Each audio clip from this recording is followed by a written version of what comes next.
यार के अगेंस्ट उनको फाइट लेनी है और ये पूरा इलाका सर्कल के बाहर मौजूद है।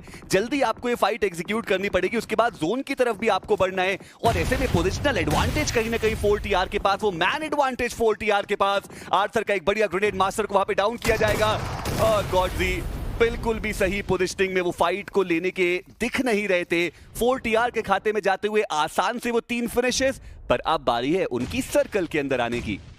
ऑलरेडी मुझे लगता है कि वो भी काफ़ी आसानी से कर लेंगे। एचएस बहुत कमाल के उनके पास है, वहाँ पे हार्ड कवर्स भी मैं देख पा रहा हूँ, तो 4TR के लिए सर्कल की तरफ आना कोई बहुत बड़ा चैलेंज नहीं। बट वांटेड जो स्प्लिट में बात कर रहा था कि वेस्टर्न साइड तक रखा गया था, उसे एकजुट एक साथ नॉर्दर्न साइड से सीधा ऑटोबॉट्स के पास आ चुके हैं। अरीब बहुत पहले उनका एलिमिनेशन हुआ है, उनकी भी एचपी बहुत ज़्यादा कम हो गई थी, हालांकि सही वक्त में वो रिकवर कर लिए। बट और नजरें गड़ा के बैठे हुए कि एक वक्त तो आएगा कि वो आगे बढ़ेंगे और उसी वक्त उनका भी एलिमिनेशन यहाँ पे करने की कोशिश, क्योंकि एगी अभी भी सर्कल के बाहर है और औरा के पास पूरा सर्कल का एडवांटेज। सर्कल का भी एडवांटेज है, मैन एडवांटेज भी मौजूद है। क्या टीम औरा इस मैच में अपने लिए वो औरा फार्मिंग कर पाएंगे? 6 फिनिशेस के साथ बहुत दमदार शुरुआत है, पर देखना ये कि अंत भी क्या उतना ही दमदार हो पाएगा औरा के लिए। वही दूसरी तरफ जेनिक्स एफएम के गोस्ट, उन्होंने वाइपर को डाउन किया। 4TR जो थोड़ा लेट रोटेट करके सर्कल के अंदर आना चाह रहे थे, वहां एक प्लेयर को स्पॉट किया गया और वो आसान सा फिनिश जो उनके खाते में। अब देखिए कितनी सारी टीम्स हैं जो इस स्टेडियम के इलाके में हमें देखने को मिल रही हैं। ऑटोबॉट्स के प्लेयर भी अभी सर्वाइव करते हुए, और वो कोशिश जरूर करेंगे कि अब एक प्लेसमेंट पॉइंट तो मिल चुका है, कुछ और वो लेकर के जाएं, बट उससे पहले उनका समापन देखने को मिलेगा 12 के साथ ऑटोबॉट्स इस मुकाबले से बाहर। और अब बारी आ चुकी है प्लेसमेंट पॉइंट निकालने की कि जो जितना देर इस लॉबी में बने रहेंगे उतने अच्छे तरीके से वो प्लेसमेंट पॉइंट यहाँ से लेके जाने वाले हैं। टॉप 3 टीम जो इस काउंट के अनुसार हम देख रहे हैं उनका एलिमिनेशन हो चुका है, जो फिनिशर्स बहुत ज़्यादा निकाले थे। अब ये वो टीम्स है जिनके पास फिनिशर डिसेंट है, और अगर प्लेसमेंट यहाँ पे कुछ हद तक वो निकाल लेंगे तो फिर कमाल की शुरुआत उनके लिए भी होने वाली है। बट डोप गिर चुके हैं, ग्रेनेड का इम्पैक्ट भी उनके ऊपर हमें आता हुआ देखने को मिला। रिवाइवल बहुत मुश्किल, प्लेयर उनके काफ़ी ज़्यादा पीछे। TDS की कोशिश है चलती हुई, जॉनथन उनके ऊपर वो इनिशियल नॉक निकाला गया। एपेक्स आखिरी स्टेज तक जाने का वो जो प्रयास है, क्या वो कामयाब हो पाएगा? डोप उनका कंफर्मेशन ट्रू रिपर्स पंक काफ़ी आसानी से निकाल के जाएंगे। तीसरा फिनिश पॉइंट उनके पास आ चुका है। अच्छी खबर, जॉनथन उन्हें वहाँ पे रिवाइवल मिल रहा है। GDS वो आगे आना चाह रहे थे लेकिन मॉली के कारण वो आगे आ नहीं पाए, और जेली वो कारण है क्योंकि वो बैक टू बैक यूटिलिटी इस्तेमाल कर रहे हैं, जिसके वजह से वो पूरे तरीके से एडवांस नहीं कर पाए, और उसका फायदा जॉनथन, उन्हें रिवाइवल मिल चुका और 5 फिनिशेस इंडिविजुअल जॉनथन भी निकाल चुके हैं। देखिए ग्रुप सी के लिए सबसे ज्यादा अहम ये मुकाबला साबित होने वाला है, क्योंकि ये आखिरी मौका है उनके पास कि वो इन 3 वीक्स के दरमियान अपने आप को उस ग्रुप ए तक लेकर के जाएं। अगर इस वीक से भी प्रमोशन नहीं हो पाया इन टीम्स का, तो फिर मैक्सिमम वो ग्रुप बी तक ही जा सकते हैं। और हमने चर्चा कितनी बार करी कि ग्रुप ए आपके लिए सच में बहुत ज्यादा आरामदायक साबित हो सकता है, क्योंकि जब चौथा हफ्ते का अंत होगा और अगर आप ग्रुप ए के टॉप 8 में है तो आप डायरेक्टली ग्रैंड फाइनल्स में जाने वाले हैं। बीच में और कोई भी कंपटीशन नहीं है जो आपको खेलने की आवश्यकता पड़ेगी, ना ही सेमीफाइनल ना ही कुछ और उसकी वैल्यू जानती हैं ये टीम्स। 4TR के आर्थर मीनवाइल उनको डाउन किया जाएगा। अनोनिमस क्या वो कोशिश करेंगे वहां से रिवाइवल देने की, एक सवाल जरूर। बट अभी के लिए जेनिक्स एफएम वो लगातार ट्रिबल्स का इस्तेमाल करते हुए, अनोनिमस उनका भी पलटवार, गोस्ट के करीब जाएगा वो नेड, और जी हाँ स्प्लैश डैमेज से हो चुके हैं गोस्ट भी डाउन। बट वो रिवाइवल देने में काफी ज्यादा वक्त लगा रहे, जल्द से जल्द रिवाइवल देने की जरूरत पड़ने वाली, क्योंकि सर्कल का भी श्रिंक आ रहा है। ऐसे में रिवाइवल चलिए वो तो भूल जाइए। 4TR उनका एलिमिनेशन हो गया इस राउंड से, बट अपोनेंट के लिए कार्य समाप्त हुआ नहीं है। थर्ड पार्टी करने के लिए ट्रू रिपर्स भी वहाँ पे मौजूद थे, हालांकि कुछ खास फायदा अभी तक हुआ नहीं। 8वें स्टेज की तरफ हम बढ़ने वाले, और 6 टीम अभी भी हैं इस लॉबी में।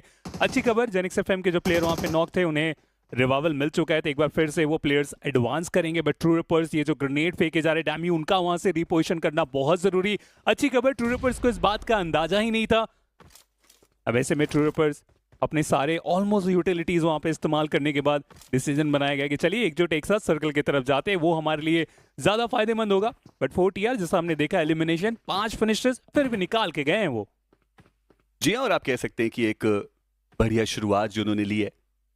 मैं अभी भी गॉड्स एंड ई-स्पोर्ट्स को देख रहा हूं, एक भी फिनिश उन्होंने निकाला नहीं है। हालांकि टॉप 6 तक पहुंचे हैं तो 2 प्लेसमेंट के पॉइंट्स तो इनके पास मिनिमम जाने ही वाले हैं। और रोंडो के मैप में ऐसे स्टैट्स काफी कम ही हमें देखने को मिलते हैं जहां पे टीम्स जो है वो स्टार्टिंग से फिनिश ओरिएंटेड ना खेले। देखते हैं गॉड्स एंड ई-स्पोर्ट्स क्या वो कोई नए मेटा का इजाद कर पाएंगे रोंडो के इस मैप के लिए। हालांकि सच में अगर वो थोड़ा और सरवाइव करते और इवेंचुअली कुछ फिनिशेस लेके जाते थे उनके लिए काफी फ्रूटफुल भी हो सकता है, क्योंकि लगभग सेंट्रल एरिया में गॉडसेंट मौजूद है। हालांकि अगर हम ट्रू रिपर्स की बात करें, 7 एसेस की बात करें या फिर जेनेक्स एफएम की बात करें, ये एजेस के अराउंड टीम्स हमें देखने को मिल रही हैं, पर अभी भी सिर्फ और सिर्फ इस जो इंतजार है वो चलता हुआ। और ये जो इंतजार है ये इस तरफ निर्देश भी दे रहा है कि आगे आने वाले 2 से 3 मिनट बहुत कियोटिक रहेंगे। रावण, 6 टीम टोटल यहाँ पे हैं की जो कि उस फाइनल स्टेज की तरफ जाने के लिए तैयार है। मूवमेंट ज़्यादा की नहीं जा रही है, ग्रेनेड यूटिलिटीज़ की संख्या समाप्त हो चुकी है, तो फुटस्टेप के बाद आप वहाँ पे यूटिलिटी ज़्यादा इस्तेमाल करेंगे नहीं, आगे बढ़ने का फैसला आप अभी बिल्कुल नहीं करने वाले। तो ये बात तो तय है कि हम फाइनल स्टेज में 6 टीम्स के साथ ज़रूर जाएंगे। हालांकि ट्रू रिपर्स के प्लेयर्स हैं जो कि थोड़ा सा और सर्कल की तरफ अपने आप को लेके चले जाए तो बेहतर, क्योंकि टर्मी वो अभी सर्कल के बाहर है, 7 एसेस उनके काफ़ी ज़्यादा नज़दीक। ऐसे में क्या वो मूवमेंट के साथ वो फाइट की क्या शुरुआत हो सकती है, वो भी एक देखने वाली बात होगी। 7 एसेस उन्होंने अपने लिए इंपॉर्टेंट कवर्स मंगा लिए, क्योंकि उन्हें पता है कि जब आगे बढ़ेंगे तो स्टेडियम के सामने की तरफ आप जब जाएंगे तो वहाँ पे ज़्यादा कवर्स होते नहीं है। तो ऐसे में जितने ज़्यादा कवर्स आप अपने लिए यहाँ पे मंगवा सकते हैं उतना ज़्यादा बेहतर रहेगा। उस फाइनल स्टेज की तरफ जब जाने की बारी आएगी, टीम एपेक्स इनकी भी कमाल की शुरुआत हुई है इस राउंडो में, और ये मैच जहाँ पे नंबर्स भी उपलब्ध है। जेली ने मिरामार में बहुत अच्छा कार्य करके दिखाया था, लेकिन वहाँ पे आउट नंबर थे पूरी तरीके से। यहाँ पे एटलीस्ट वो 3 प्लेयर्स सर्वाइव कर रहे हैं, बट ट्रू रिपर्स अभी भी कुछ गिने चुने ग्रेनेड बचे हुए और बार बार वो प्लेयर आगे आ रहे हैं और गेट क्लोज कर दे रहे हैं, जिसकी वजह से वो ग्रेनेड उतना इंपैक्टफुल हुआ नहीं। लेकिन क्या ये ग्रेनेड होगा? जी हाँ, डैमेज दिया गया और उसके साथ ये नॉक भी निकाला गया। ट्रू रिपर्स सर्कल की तरफ जाने के दौरान फाइट की शुरुआत हुई और पंक बहुत गलत वक्त में नॉक हो गए।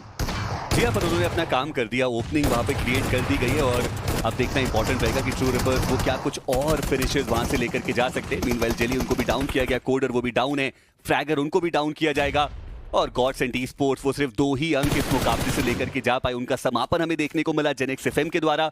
7 एसेस अभी वो कोशिश कर रहे हैं कि कुछ और फिनिश के नंबर लेके जाए। क्रैक्स अभी भी यहाँ पर मौजूद और टर्मी को उन्होंने डाउन किया था, हालांकि वो फिनिश कंफर्मेशन जरूर जेनेक्स एफएम के खाते में जाता हुआ नजर आया है। पर अब टीएजी उनको भी आगे बढ़ने की आवश्यकता है। ग्रेनेड आया क्यू लमाओ का, ये पूरी टेबल टर्न कर सकता है क्यू लमाओ। वो 2 नॉक्स वहां पर निकाल करके जाएंगे और अब ये जो पूरी बैटल है वो टीएजी की तरफ थोड़ी बेंड होती हुई सी नजर आ रही है। नोवा फिनिश कंफर्मेशन जो आ चुका है टीएजी के पास, पर अभी भी थोड़ा और सेंट्रल एरिया की तरफ जाना पड़ेगा और उनके सामने चुनौती जेनेक्स एफएम की जरूर रहेगी। उनके प्लेयर्स वहां पे गिरे हुए हैं, तो ऐसे में जो सबसे बड़ा चैलेंज है वो क्या 7 एसेस के आखिरी प्लेयर जो सरप्राइज देने के लिए यहाँ पे इंतजार कर रहे हैं। क्या टीम एपेक्स को इस बात का अंदाजा? चलिए अब यहाँ पे पूरी तरीके से क्लैरिटी मिल चुकी होगी कि एंट्रेंस में ही कुछ प्लेयर हमारा इंतजार कर रहे हैं। डैमी वो तो बिल्कुल ऑफ गार्ड थे, शॉट्स लिए गए, लेकिन डैमेज देने के लिए, नॉक करने के लिए उतना काफी होगा नहीं और इस प्लेयर के ऊपर प्रेशर दोनों खेमों से आता हुआ रीपोजिशन किया गया। टीम एपेक्स को लगा कि वो सामने वाले गेट में, लेकिन प्लेयर घूम के और आ गए थे और जब तक इसे उस पोजीशन के लिए वो एंगल अभी तक मिला नहीं, ऑफ गार्ड हुए तो सामने से शॉट्स आ सकते हैं और उसी बात का ध्यान रखते हुए जेली बैकलाइन पे वो भी इंतजार करते हुए ये शॉट डिसाइड करेगा कि कौन ये बैटल जीतने वाले। बट जेली एक और प्लेयर को गिराएंगे, एक और प्लेयर का कंफर्मेशन। ये क्या कर बैठे टीम एपेक्स? लग रहा था इस बैटल को आसानी के साथ जीत के जाएंगे, बट जॉनथन रहेंगे जो कि आखिर में आके पारी को संभाले। 11 फिनिशेस टीएजी के पास और अब एक 1v1 की सिचुएशन हमें देखने को मिलती हुई जेनेक्स एफएम, और उनको भी उतनी ही ज्यादा शिद्दत से इस चिकन डिनर की आवश्यकता है।